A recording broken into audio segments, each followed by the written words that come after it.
How to delete incognito mode history on Android. Hello and welcome to our channel.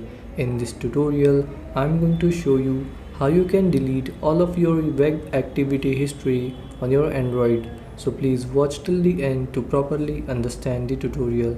So open your Chrome app.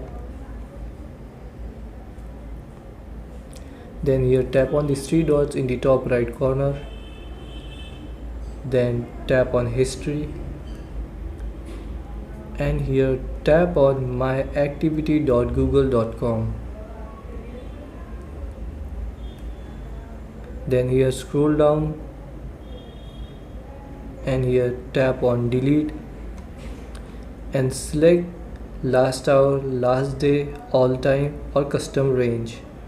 After selecting, tap on this cross in the top right corner and here tap on this cross and tap on delete. So this is how you can delete your incognito mode or all of your web search history on your Android phone. Thanks for watching.